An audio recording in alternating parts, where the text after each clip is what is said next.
Official announcements typically follow standard government processing and schedules ಅಂತ.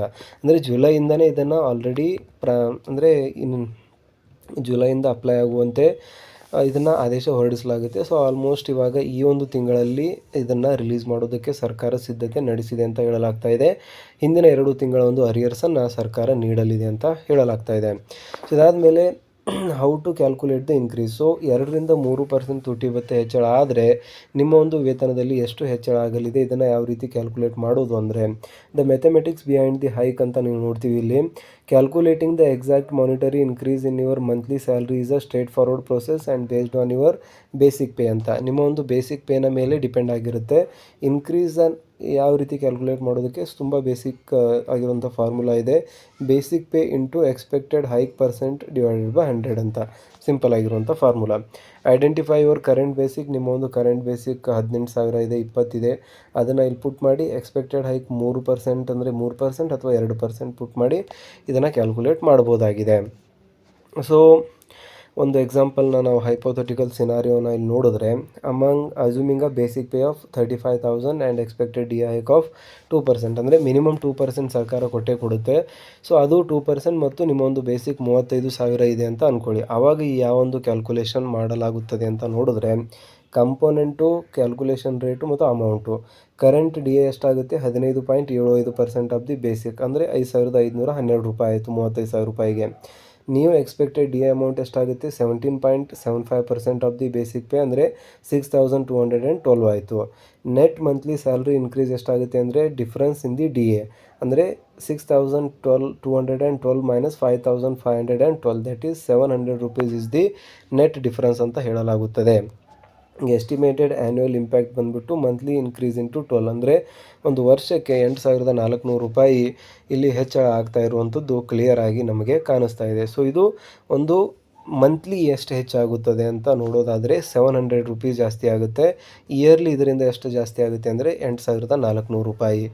So ಯಾವ ರೀತಿಯಾಗಿ calculate ಮಾಡೋದು ಅಂತ ನೋಡಿದ್ದೀವಿ. ಸೊ ಬೇಸಿಕಲಿ ಏನು ಹೊಸ ಡಿ ಎ 2% ಪ್ಲಸ್ 2% ಆದರೆ ಟೋಟಲ್ 17.75 ಆಗುತ್ತೆ. ಅದರ ಒಂದು ಅಮೌಂಟ್ ಇಷ್ಟ ಆಗ್ತಾ ಇದೆ.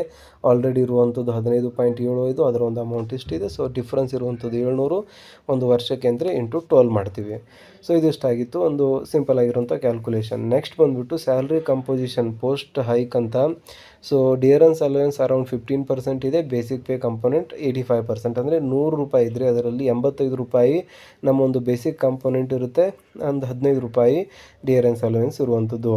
ಸೊ ನಿಮ್ಮ ಒಂದು ಸಂಬಳವನ್ನು ನೀವೇ ಕ್ಯಾಲ್ಕುಲೇಟ್ ಮಾಡಿಕೊಳ್ಬೋದಾಗಿದೆ ಈ ಒಂದು ಸಿಂಪಲ್ ಫಾರ್ಮುಲಾನ ಯೂಸ್ ಮಾಡಿ. ಸೊ ಒಟ್ಟಾರೆಯಾಗಿ ಒಂದು ಅರಿಯರ್ಸ್ ಕೂಡ ನೀಡಲಾಗುತ್ತದೆ. ಫಾರ್ ಎಕ್ಸಾಂಪಲ್ ತಿಂಗಳಿಗೆ 700 ರೂಪಾಯಿ ಆಗ್ತಾ ಇದೆ ಅಂದರೆ 2 ತಿಂಗಳ 1,400 ರೂಪಾಯಿ ಅರಿಯರ್ಸನ್ನು ನಿಮ್ಮ ಒಂದು ಖಾತೆಗೆ ಡೈರೆಕ್ಟಾಗಿ ಜಮೆ ಮಾಡುವಂಥದ್ದು ಆಲ್ರೆಡಿ ಹಿಂದೆ ಕೂಡ ಆಗಿದೆ. ಇದೇ ರೀತಿ ಇನ್ನು ಮುಂದಿನ ದಿನಗಳಲ್ಲೂ ಕೂಡ ಇದೇ ರೀತಿಯಾದಂಥ ಒಂದು ಪ್ರಕ್ರಿಯೆಯನ್ನು ಫಾಲೋ ಮಾಡಲಾಗುತ್ತದೆ.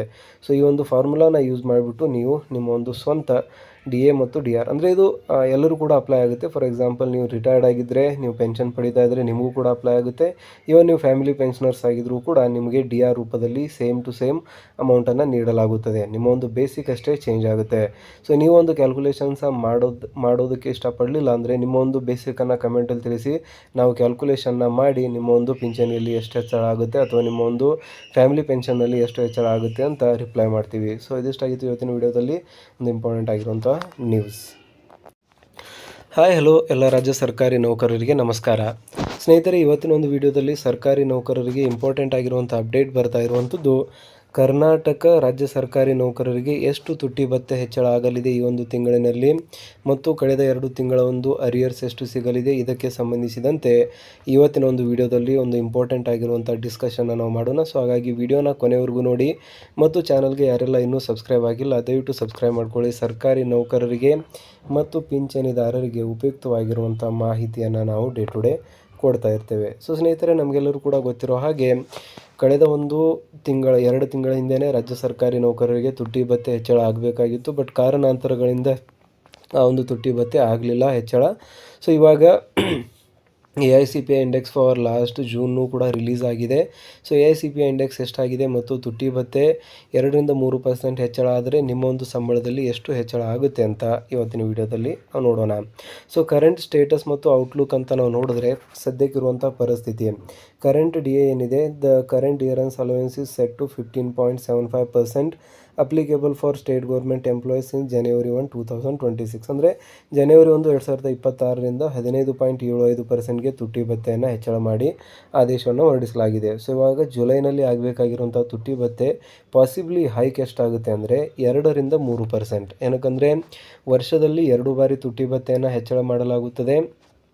ಮೊದಲು 6 ತಿಂಗಳ ಒಂದು ಭಾರತೀಯ ಬೆಲೆ ಸೂಚ್ಯಂಕ ಪ್ರಾಧಿಕಾರ ಏನು ರಿಲೀಸ್ ಮಾಡುತ್ತೆ AICPI ಇಂಡೆಕ್ಸ್. AICPI ಇಂಡೆಕ್ಸ್ ಅಂದರೆ 217 ಡಿಫ್ರೆಂಟ್ ಮಾರ್ಕೆಟ್ಸ್ಗಳನ್ನು ಸ್ಟಡಿ ಮಾಡಿ ದೇಶದಲ್ಲಿ ಚಿಲ್ಲರೆ ಮತ್ತು ಸಗಟು ಹಣದುಬ್ಬರ ಎಷ್ಟು ಆಗ್ತಾ ಇದೆ ಈ ಎಲ್ಲ ಒಂದು ವಿಷಯಗಳನ್ನು ಗಮನದಲ್ಲಿಟ್ಟುಕೊಂಡು ಒಂದು AICPIW ಇಂಡೆಕ್ಸ್ ಅಂತ ರಿಲೀಸ್ ಮಾಡ್ತಾರೆ. ಸೊ ಆ ಒಂದು ಇಂಡೆಕ್ಸ್ನ ಆ್ಯಾವ್ರೇಜ್ ವ್ಯಾಲ್ಯೂ ಎಷ್ಟು ಜಾಸ್ತಿ ಆಗುತ್ತೆ ಅಷ್ಟೇ ತುಟ್ಟಿ ಭತ್ಯೆಯನ್ನು ಇಲ್ಲಿ ಹೆಚ್ಚಳ ಮಾಡಲಾಗುತ್ತದೆ. ಸೊ ಆ ಒಂದು ವ್ಯಾಲ್ಯೂ ಕೂಡ ಆಲ್ರೆಡಿ ರಿಲೀಸ್ ಮಾಡಲಾಗಿದ್ದು ಎಕ್ಸ್ಪೆಕ್ಟ್ 2-3% ತುಟ್ಟಿ ಭತ್ಯೆ ಹೆಚ್ಚಳ ಆಗಲಿದೆ ಅಂತ ಹೇಳಲಾಗ್ತಾ ಇದೆ. ಟೈಮ್ ಲೈನ್ ಯಾವಾಗ ಆಗಲಿದೆ ಅಂದರೆ the upcoming revision is due for July 2026. Official announcements typically follow standard government processing and schedules ಅಂತ. ಅಂದರೆ ಜುಲೈಯಿಂದನೇ ಇದನ್ನು ಆಲ್ರೆಡಿ ಅಂದರೆ ಇನ್ನು ಜುಲೈಯಿಂದ ಅಪ್ಲೈ ಆಗುವಂತೆ ಇದನ್ನು ಆದೇಶ ಹೊರಡಿಸಲಾಗುತ್ತೆ. ಸೊ ಆಲ್ಮೋಸ್ಟ್ ಇವಾಗ ಈ ಒಂದು ತಿಂಗಳಲ್ಲಿ ಇದನ್ನು ರಿಲೀಸ್ ಮಾಡೋದಕ್ಕೆ ಸರ್ಕಾರ ಸಿದ್ಧತೆ ನಡೆಸಿದೆ ಅಂತ ಹೇಳಲಾಗ್ತಾ ಇದೆ. ಹಿಂದಿನ 2 ತಿಂಗಳ ಒಂದು ಅರಿಯರ್ಸನ್ನು ಸರ್ಕಾರ ನೀಡಲಿದೆ ಅಂತ ಹೇಳಲಾಗ್ತಾ ಇದೆ. ಸೊ ಇದಾದಮೇಲೆ how to calculate the increase. So 2-3% ತುಟ್ಟಿ ಭತ್ಯೆ ಹೆಚ್ಚಳ ಆದರೆ ನಿಮ್ಮ ಒಂದು ವೇತನದಲ್ಲಿ ಎಷ್ಟು ಹೆಚ್ಚಳ ಆಗಲಿದೆ, ಇದನ್ನು ಯಾವ ರೀತಿ ಕ್ಯಾಲ್ಕುಲೇಟ್ ಮಾಡೋದು ಅಂದರೆ the mathematics behind the hike ಅಂತ ನೀವು ನೋಡ್ತೀವಿ ಇಲ್ಲಿ. Calculating the exact monetary increase in your monthly salary is a straight forward process and based on your basic pay ಅಂತ. ನಿಮ್ಮ ಒಂದು ಬೇಸಿಕ್ ಪೇನ ಮೇಲೆ ಡಿಪೆಂಡ್ ಆಗಿರುತ್ತೆ. ಇನ್ಕ್ರೀಸ್ ಯಾವ ರೀತಿ ಕ್ಯಾಲ್ಕುಲೇಟ್ ಮಾಡೋದಕ್ಕೆ ತುಂಬ ಬೇಸಿಕ್ ಆಗಿರುವಂಥ ಫಾರ್ಮುಲಾ ಇದೆ.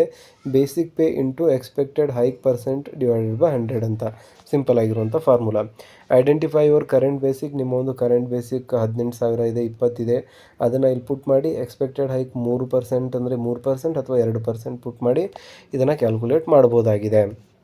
ಸೊ ಒಂದು ಎಕ್ಸಾಂಪಲ್ನ ನಾವು ಹೈಪೋಥೆಟಿಕಲ್ ಸಿನಾರಿಯೋನ ಇಲ್ಲಿ ನೋಡಿದ್ರೆ among assuming a basic pay of 35,000 and expected DA hike of 2%. ಅಂದರೆ ಮಿನಿಮಮ್ 2% ಸರ್ಕಾರ ಕೊಟ್ಟೇ ಕೊಡುತ್ತೆ. ಸೊ ಅದು 2% ಮತ್ತು ನಿಮ್ಮ ಒಂದು ಬೇಸಿಕ್ 35,000 ಇದೆ ಅಂತ ಅಂದ್ಕೊಳ್ಳಿ. ಆವಾಗ ಈ ಯಾವೊಂದು ಕ್ಯಾಲ್ಕುಲೇಷನ್ ಮಾಡಲಾಗುತ್ತದೆ ಅಂತ ನೋಡಿದ್ರೆ ಕಂಪೋನೆಂಟು, ಕ್ಯಾಲ್ಕುಲೇಷನ್ ರೇಟು ಮತ್ತು ಅಮೌಂಟು. ಕರೆಂಟ್ DA ಎಷ್ಟಾಗುತ್ತೆ 15.75% ಆಫ್ ದಿ ಬೇಸಿಕ್ ಅಂದರೆ 5,512 ರೂಪಾಯಿ ಆಯಿತು 35,000 ರೂಪಾಯಿಗೆ. ನೀವು ಎಕ್ಸ್ಪೆಕ್ಟೆಡ್ DA ಅಮೌಂಟ್ ಎಷ್ಟಾಗುತ್ತೆ 17.75% ಆಫ್ ದಿ ಬೇಸಿಕ್ ಪೇ ಅಂದರೆ 6,212 ಆಯಿತು. ನೆಟ್ ಮಂತ್ಲಿ ಸ್ಯಾಲ್ರಿ ಇನ್ಕ್ರೀಸ್ ಎಷ್ಟಾಗುತ್ತೆ ಅಂದರೆ ಡಿಫ್ರೆನ್ಸ್ ಇನ್ ದಿ DA ಅಂದರೆ 6,212 minus 5,512 that is 700 rupees is the net difference ಅಂತ ಹೇಳಲಾಗುತ್ತದೆ.